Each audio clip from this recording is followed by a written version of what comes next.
વાલા સુંદર સાથને કોટી કોટી પ્રણામ. પ્રણામ સુંદર સાથજી, પ્રણામ.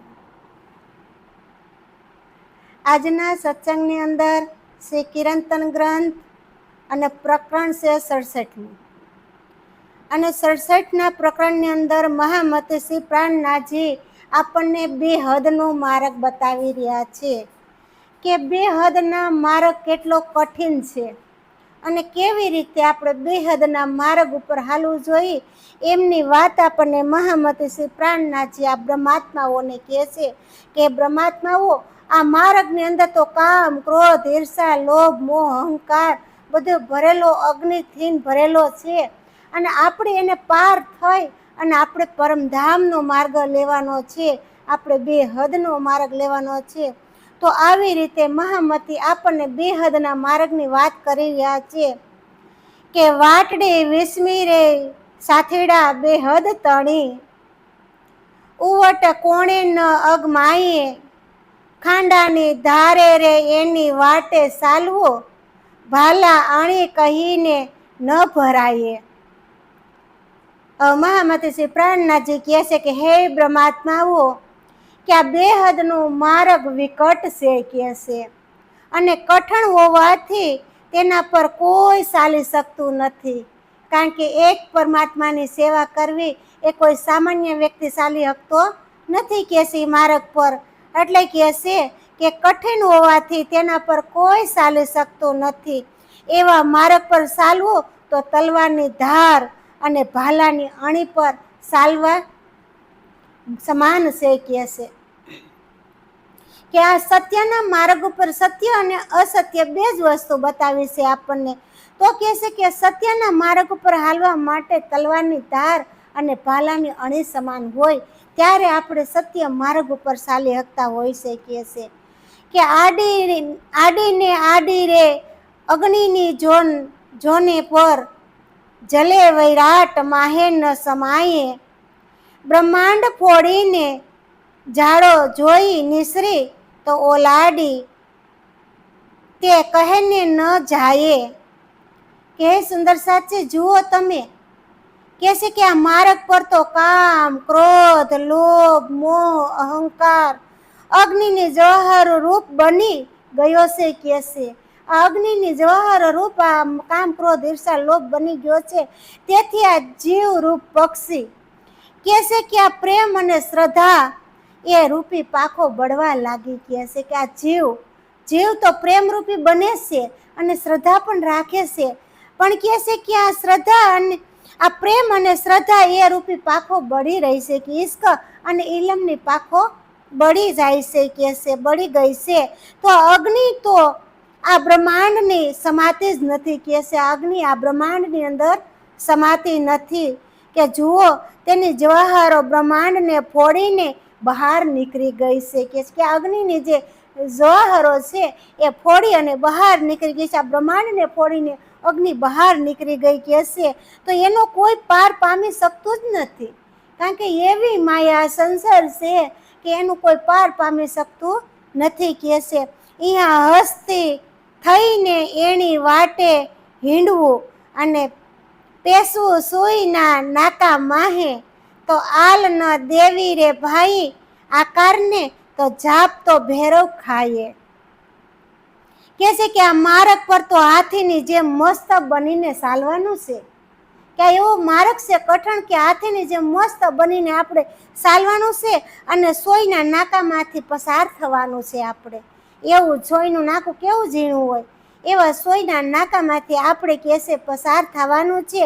એટલે નિર્ભય બનીને ચાલતા અને વિનિર્મળ બનીને રહેવાનું છે, નિર્ભર બનીને ચાલવાનું છે અને વિનિર્મળ બનીને રહેવાનું છે આપણે કહેશે. તો ભૌતિક સુખોની ઈચ્છા રહીને શરીરમાં આળસ ન આવવા દેવી, કારણ કે આ માયાના સુખો જોઈ અને આ શરીરની અંદર આળસ આવી જાય, આવું આપણી અંદર ન હોવું જોઈએ. આ આળસને નહીં લઈ આવવાની. સુંદર સાથને કહેશે કે આ ભૌતિક સુખો જોઈ અને આળસ લઈ આવવાની નથી કહેશે. આપણે તો ભેરવ જંપાવી અને પેઢે અહીંથી કૂદીને પરમધામ પહોંચવાનું છે કે આપણે તો સીધી સલાંગ મારવાની છે, આપણે આળસ નથી કરવાની, કારણ કે પોતાના પ્રિયતમ પાસે પહોંચવું છે. આ 14 લોક વિંધી સર અક્ષર અને અક્ષરાતીત પાસે ઠેઠ પહોંચવું છે. 14 લોક વટીને સર અક્ષર અક્ષરાતીત પાસે આપણે પહોંચવું છે. તો કેવી રીતે પહોંચાય? તો કહે છે આપણે તો સીધી પરમાત્મા પાસે સલાંગ મારવાની છે. સુંદર સાજી કહે છે, ઓતડ દિશે રે અતિ ઘણું દોહલી અને હાથ ન થોંભે રે પાય, કામ નહીં એ અહીંયા કાયર તણું સુરેશ પૂરે ઘાયલે લેવાય. કે છે આ માર્ગ તો અતિ વિકટ હોવાથી કષ્ટદાયક જણાશે, કારણ કે ત્યાં પહોંચવું એ વિકટ એકદમ કઠિન માર્ગ છે. કે છે તો તેના પર ચાલતા હાથ પગ શિથર રહેતા જ નથી, કે એની પર ચાલવા જાય ને તો હાથ છે આ પગ છે એ કાંઈ શિથર રહેતું જ નથી. કે છે અહીં તો કાયરનું કામ નથી. કે છે કારણ કે બેહદની અંદર જવું એ કાયરોનું કામ નથી. કે છે આપણે તો બેહદની વાટે હાલવાનું છે. સુંદર સાચી તો કે છે આ માર્ગ પણ એ સુરવીર એક ભક્તિ જ ચાલી શકે છે, કે જે સુરવીર હોય, જે ભક્તિ કરતા હોય એ જ આ માર્ગે ચાલી શકે છે. બીજા કોઈ આ માર્ગે ચાલી શકતા નથી, કારણ કે એ તો સુરાનું કામ છે ને. સત્યને માર્ગે હાલવું એ કોઈ સામાન્ય વ્યક્તિ હાલી શકે નહીં. કે છે તો સાગરના પંથે રે બીજા જોને પાધરા, સાલે સાલે ઉતરતા જાય અને શ્વાસ લઈને સહેજ પણ સુખમાં તો પ્રગલ જાય રે પ્રવાહે. કહે છે કે બીજી તરફ ભવસાગરનો માર્ગ ઘણો સરળ છે. બીજી તરફ મહામતી શ્રી પ્રાણનાથજી આપણને કહે છે કે જે આ ભવસાગરનો માર્ગ છે એ સરળતાનો છે. કહે છે તો તેને ઘણી સરળતાથી પાર કરી શકાય છે. એ માર્ગને ઘણી સરળતાથી આપણે પાર કરી શકીએ છીએ. તો વહેતા પ્રવાહની માફક સાગરના સુખો તરફથી શાંતિથી જઈ શકીએ છીએ, કે વહેતો પ્રવાહ હોય એમાં આપણે એ ભવસાગરના માર્ગે શાંતિથી જઈ શકીએ છીએ. કે છે પણ એ સત્યનો માર્ગ ઉપર ચાલીએ તો શાંતિથી આપણે જઈ શકીએ છીએ. કે છે તે તો આકાર કરે રે જોને ઉજળા, માહે તો અધર્મ અંધાર, કે ખાઈએ પીએ ને સેજ્યા સુખ ભોગવે એની વાટે ચાલતા કરાર. હવે કહે છે કે આ ભવસાગરનો માર્ગ લેનાર લોકો બાહ્ય રૂપે પોતાની કાયાને તો શુદ્ધ કરે છે. ભવસાગરના લોકો જે ભવસાગરનો જે માર્ગ લેનાર છે એ બહારથી શુદ્ધ થાય છે અને પોતાની કાયાને શુદ્ધ કરી લે છે કે બહારથી તો, પરંતુ તેમના અંતરમાં અજ્ઞાનનું આવરણ ભરેલું છે. અંતરની અંદર તો અજ્ઞાનનું આવરણ ભરેલું હોય છે અને બહાર શુદ્ધની વાતો કરતા હોય છે. ઘણા લોકો આપણે સંસારની અંદર જોઈએ છે ને, વાતો સત્યને જ કરતા હોય પણ અંદર તો અંધકાર ભરેલો હોય છે, એની પાસે સત્ય હોય નહીં. કહે છે અને અજ્ઞાનને વશ થઈને તેઓ ખાન પાન અને વિષયના ભોગો મસ્ત રહે છે. અજ્ઞાનમાં રહેતા હોય અને પોતે ખાઈ પીવે ને મોજ આનંદ માણતા હોય છે. કહે છે અને તે મસ્તીમાં રહેતા હોય છે. તો એવા માર્ગ પર ચાલવા છતાં તેઓ શાંતિથી અનુભવ કરી શકે છે.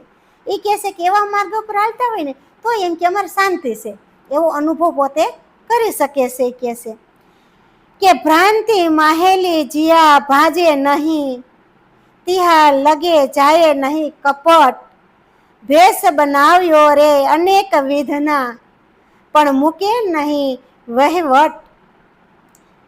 વસ્તુ કે જ્યાં સુધી હૃદયનું ભ્રમ દૂર થતું નથી ને ત્યાં સુધી કપટનો વ્યવહાર છૂટતો જ નથી. જ્યાં સુધી આ હૃદયની અંદર કપટ હોય ત્યાં સુધી આ વ્યવહાર સંસારનો છૂટે નહીં. કહે છે ત્યાં સુધી આ જીવાત્મા સંસારમાં જ રહેવા વાળો હોય છે. કહે છે અને આ જીવને ક્યારેય શાંતિ સંસારની અંદર મળતી જ નથી. જીવ પર આગળ જવા કોશિશ કરી રહ્યો છે પણ જે આ માયા છે, કામ ક્રોધ લોભ એ જીવને અટકાવી રહ્યો છે. કહે છે અને જીવ એમાં ફસાઈ જાય છે એટલે જીવ પરમધામ તરફ સલંગ મારી શકતો નથી. કહે છે તો મહામતી શ્રી પ્રાણનાથજી કહે છે કે કેટલા જ પ્રકારના વેશ કે ધરવા છતાંય, કેટલાય પ્રકારના વેશ ધર્યા છતાંય પણ તેઓની કપટી વ્યવહાર છૂટી શકતો જ નથી. ગમે એવા વેશ ધારણ કરીએ પણ જે અંદર કપટી વ્યવહાર હોય એ આપણાથી છૂટતો નથી. કહે છે એટલે મહામતી કહે છે કે બેહદ વાટે રે કપટ ચાલે નહીં, રાખે નહીં રજ માત્ર, અને જેને આવો રે તેને તોય પહેલે અગમી, પસે તેને કરું પ્રેમ પાત્ર કહેશે કે બેહદના માર્ગમાં સલ કપટ ચાલતો નથી. જો બેહદના માર્ગ ઉપર સુંદર સાજી આપણે હાલવું હોય તો ત્યાં સલ કપટ હાલતું નથી. અને તેથી બેહદ માર્ગ ચાલનારા લેસ માત્ર કપટ કરતા જ નથી. એને કપટ કરવું પોહાય જ નહીં, સત્ય વાત જ કરે, સત્ય જ વસ્તુ પોતે સેવન કરતા હોય છે કહેશે. અને તેથી આ માર્ગ પર જેને આવવું છે ને, કે મહામતી શ્રી પ્રાણનાથજી કહે છે કે આ બેહદના માર્ગ ઉપર જેને આવવું છે ને તે પહેલેથી જ આવી જાવ, કે હું માયા જોઈ લઉં ને પછી જાઉં એવું નહીં, કે હું કપટ સર બધું મટે પછી આવું એવું નહીં. તો કહેશે પહેલેથી જ તમે આવી જાવ કહેશે, તો હું તેમને અનન્ય પ્રેમ પાત્ર બનાવી દે, અનંત પ્રેમ આપીશ.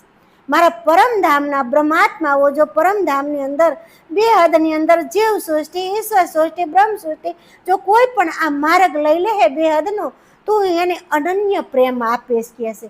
અનન્ય પ્રેમ એટલે કે પ્રેમમાં કોઈ કમી જ ન હોય, કારણ કે પરમધામનો પ્રેમ છે એ પ્રેમ બ્રહ્મ અંગનાઓ જાણે છે કે પરમધામની અંદર કેવો પ્રેમ છે. આપણા રાજ્ય સ્વયં પૂર્ણ બ્રહ્મ પરમાત્મા અક્ષરાતીત શ્રી કૃષ્ણ આપણને કેટલો પ્રેમ કરે છે એ બ્રહ્માત્માઓ તો પરમધામમાં જાણે જ છે, કારણ કે આ ખેલની અંદર આવ્યા છે એટલે બ્રહ્માત્માઓ આ બધું ભૂલી ગયા છે.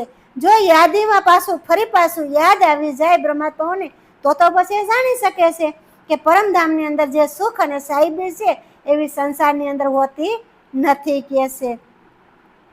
તો ભ્રાંત માહેલી રે મહામત ભાંજવી, હૃદય માહે કરવો પ્રકાશ, પછી ને દેખાડો ઘેર મુખ આગળ, તો જેમ સોહાવો આવે મારો સાથ. કે મહામતી કહે છે કે સર્વપ્રથમ મારે તેના અંતરમાંથી ભ્રમ દૂર કરવું પડે. પહેલા તો મહામતી કે આ હૃદયની અંદર જે ભ્રમ છે એ ભ્રમને મારે દૂર કરવું પડે કે છે, અને જ્ઞાન દ્વારા તેમનું હૃદય પ્રકાશિત કરવું પડે. મારે એને પરિપૂર્ણ જ્ઞાન આપી અને આ જીવાત્માનું હૃદયને મારે પ્રકાશિત કરવું પડે કે છે. ત્યાર પછી તેમને પરમધામની લીલાનું સન્મુખ કરી દઉં. ત્યાર પછી જેટલી પરમધામની લીલા છે ને એ લીલાની સન્મુખ હું કરી દઉં. આવી રીતે મહામતી શ્રી પ્રાણનાથજી કહે છે કે જેથી સુંદર સાથ ઘણી સરળતાથી આ માર્ગ ઉપર ચાલી શકશે. કે એટલે મહામતી શ્રી પ્રાણનાથજી કહે છે કે મારા સુંદર સાથની હું ભ્રાંતિ મટાડી દઉં અને હું સત્ય જ્ઞાન આપી દઉં, સત્ય પરમધામનો માર્ગ બતાવી દઉં, તો એ બેહદને માર્ગ પર ચાલવા તૈયાર થઈ જાય કે છે.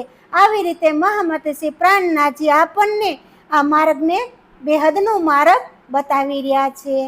બોલો શ્રી પ્રાણનાથ પ્યારે કી જય.